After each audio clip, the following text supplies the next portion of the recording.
வணக்கம். கர்த்தருக்கு புகழ் உண்டாவதாக. இயேசுவின் நற்செய்தி ஊழியங்கள் மூலமாக பெண்ணே எழுந்திரு என்ற இந்த நிகழ்ச்சியில் வாராவாரம் உங்களை சந்திக்கவிருக்கும் நான் உங்கள் சகோதரி வேணி. இந்த நிகழ்ச்சியானது உண்மையில் என்னுடைய தேடலில் இருந்து ஆரம்பமாகிறது. நான் இயேசுவின் நற்செய்தி ஊழியங்கள் என்ற ஊழியத்தை இலங்கையிலே மன்னார் பிரதேசத்திலே கடந்த 8 வருடங்களாக செய்து வருகிறேன். இன்னும் நான் ஒரு இறையியல் கற்றுக்கொண்டிருக்கிற மாணவியாகவும் இருக்கிறேன்.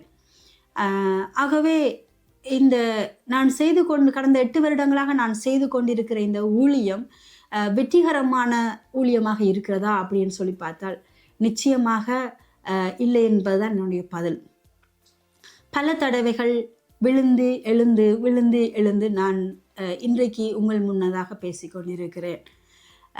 இப்படியான என்னுடைய வீழ்ச்சிக்கு ஒவ்வொரு தடவையும் என்னுடைய வீழ்ச்சிக்கு பல வேறுபட்ட காரணங்கள் இருந்தாலும் பொதுவான ஒரு காரணம் என்று பார்த்தால் அது ஒரு பெண்ணாக நான் இருந்து ஊழியம் செய்வதுதான் காரணமாக இருந்திருக்கிறது.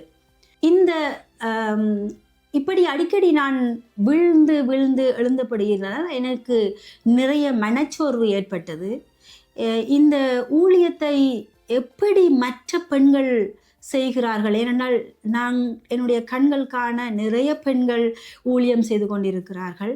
ஆகவே எனக்கு அது ஒரு தேடலாக இருந்தது, எப்படி மற்ற பெண்கள் இந்த ஊழியத்தை செய்கிறார்கள் என்று. அதே நேரத்தில் நான் ஒரு இறையியல் கற்றுக்கொண்டிருக்கிற மாணவி என்ற வகையிலே என்னுடைய ஆய்வு கட்டுரையின் தலைப்பாக ஊழியத்தில் பெண்கள் என்ற தலைப்பை எடுத்துக்கொண்டேன். அதனால் ஏற்பட்ட என்னுடைய தேடல், இந்த பெண்களை பற்றின, பெண்கள் ஊழியத்தில் எப்படி செயற்பட்டு கொண்டிருக்கிறார்கள், எப்படி சவால்களை எதிர்நோக்குகிறார்கள் என்ற என்னுடைய தேடல் தான் இந்த நிகழ்ச்சியின் ஆரம்பமாக இருக்கிறது. நான் ஒரு இறையியல் கற்றுக்கொண்டிருக்கும் மாணவி என்பதனால் ஊழியத்தில் பெண்கள் என்ற தலைப்பை நான் தெரிந்தெடுத்தேன். ஏனென்றால் இந்த பெண்கள் எல்லாம் எப்படித்தான் சோர்ந்து போகாமல் ஊழியம் செய்கிறார்கள், எப்படி அவர்களுக்கு ஏற்படுகிற சவால்களை, தடைகளை மேற்கொண்டு இந்த ஊழியத்தை செய்கிறார்கள், எப்படி இவர்கள் சோர்ந்து போகாமல் இந்த ஊழியத்தை செய்கிறார்கள், அல்லது என்னால் மட்டும்தான் இந்த சவால்களை சமாளிக்க முடியாமல் இருக்கிறதா என்ற என்னுடைய இந்த கேள்விகளுக்கான தேடல், இந்த தேடலின் விளைவுதான் இந்த நிகழ்ச்சியாக அமைந்திருக்கிறது. நிச்சயமாகவே என்னை போலவே உங்களிலும் பலருக்கு இந்த தேடல் இருக்கலாம், இந்த கேள்வி இருக்கலாம். ஆகவே எனக்கு கிடைத்த பதில் உங்களுக்கும் உதவியாக இருக்கும் என்ற நம்பிக்கையில் இந்த நிகழ்ச்சியை நான் இன்றைக்கு ஆரம்பித்திருக்கிறேன். ஊழிய அழைப்பு இருந்தும் அந்த ஊழியத்துக்குள்ளே நாங்கள் போகாமல் எவ்வளவுதான் ஓடி ஒளிந்தாலும் ஆண்டவர் எங்களை விட்டுவிட மாட்டார் என்றதற்கு நல்ல உதாரணமாக நாங்கள் வேதத்திலே யோனாவின் கதையை பார்க்கிறோம். ஆகவே எனக்கு அன்பான சகோதரிகளே, உங்களுக்கு ஊழிய அழைப்பு இருந்தால் நிச்சயமாக நாங்கள் அந்த அழைப்புக்கு செவி கொடுக்க வேண்டியவர்களாக, அந்த அழைப்புக்கு கீழ்ப்படியவர்களாக இருக்க வேண்டும். ஆகவே உங்களுக்குள்ளே இருக்கிற அந்த தைரியம், அதாவது மரித்து போன அந்த தைரியத்தை இன்றைக்கு ஆண்டவர் மீண்டும் உயிர்ப்பிக்க விரும்புகிறார். பெண்ணே எழுந்திரு என்ற இந்த நிகழ்ச்சியின் தலைப்பை குறித்து நான் நிச்சயமாக உங்களுக்கு விளக்கம் சொல்லியாக வேண்டும். என்னுடைய ஆய்வு கட்டுரையின் தலைப்பு ஊழியத்தில் பெண்கள் என்று நான் எடுத்திருந்தபடியினால் அது ஒரு யூடியூப் நிகழ்ச்சிக்கு பொருத்தமானதாக இருக்குமா என்று சொல்லி நான் நினைத்து இதற்கு இன்னொரு அழகான பெயரொன்றை தெரிவு செய்ய வேண்டும் என்று நினைத்து நான் ஜெபத்தோடு காத்து கொண்டிருந்தேன். ஆண்டவரிடம் இதற்கு நல்ல ஒரு தலைப்பு எனக்கு வேண்டும் என்று சொல்லி ஜெபம் பண்ணி கொண்டிருந்த வேளையிலே இந்த தலிதா கூமி என்ற வார்த்தையை திட்ட தெளிவாக ஆண்டவர் என்னுடைய இருதயத்திலே உணர்த்தினார். தலிதா கூமி என்ற வார்த்தையானது மார்க்கு 5வது அதிகாரத்திலே நாங்கள் பார்க்கக்கூடியதாக இருக்கிறது. அந்த சம்பவம், யாவீரு, ஜெப ஆலய தலைவனான யாவீரு இயேசுடத்திலே தன்னுடைய மகள் மரண படுக்கையிலே இருக்கிறாள், அவளை குணப்படுத்தும்படி கேட்கிறார். அதுக்கு இயேசு அவரோடு போகிறார். ஆனால் இயேசு போகிறதுக்குள் மகள் மரித்து போகிறாள். மரித்து போன அந்த பெண்ணை பார்த்து இயேசு சொல்லுகிறாள், அவள் மரிக்கவில்லை, நித்திரையாயிருக்கிறாள் என்று சொல்லி. அதை பார்த்து மற்றவர்கள் எல்லாம் சிரிக்கிறார்கள். இன்றைக்கும் பல பெண்கள் தங்களுடைய நம்பிக்கையை இழந்து போனவர்களாக மரித்து அவருடைய நம்பிக்கை மரித்த நிலையிலே, அவருடைய தைரியம் மரித்த நிலையிலே பலர் தங்களுடைய ஊழியத்தை குறித்து கேள்வியோடி இருக்கிறார்கள். பலர் ஊழியத்தை விட்டு பின்வாங்கி போயிருக்கிறார்கள். ஆகவே இயேசு அந்த பெண்ணுடைய கையை பிடித்து தலிதா கூமி என்று சொல்லுகிறார். அதனுடைய தமிழ் அர்த்தம், அதாவது தலிதா கூமி என்பது ஒரு அரமைய சொல்லாக இருக்கிறது. அதனுடைய தமிழ் அர்த்தம் சிறு பெண்ணே எழுந்திரு என்று வருகிறது. இந்த வார்த்தை ஆண்டவருடைய இருதயத்தில் போட்டபோது இது நிச்சயமாக இப்படிப்பட்ட பெண்கள் தங்களுடைய ஊழிய காரியங்களிலே, இயேசுனுடைய காரியங்களிலே சோர்ந்து போன, அவர்களுடைய நம்பிக்கை மரித்து போன நிலையிலே இருக்கும்போது ஆண்டவர் அவர்களுக்கு சொல்லுகிற வார்த்தையாக நான் விசுவாசிக்கிறேன்.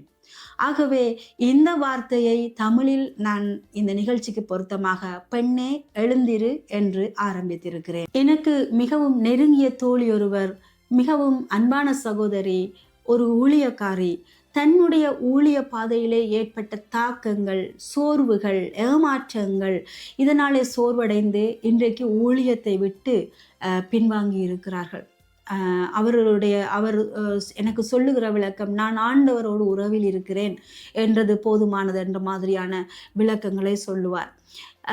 ஆண்டவர் இந்த நிகழ்வுக்காக தலிதா கூமி என்று சொல்ல எனக்கு உணர்த்திய போது நான் நினைத்தது, இந்த சகோதரியைப் போல இன்னும் எத்தனையோ பெண்கள் தங்களுடைய ஊழியங்களை விட்டு பின்வாங்கி இருக்கலாம், அல்லது இந்த சமூகத்தின் போக்கை பார்த்து பயந்து நான் எப்படி ஊழியத்துக்கு போவது என்று ஊழியத்தை ஆரம்பிக்காமலே கூட தயங்கி கொண்டிருக்கலாம்.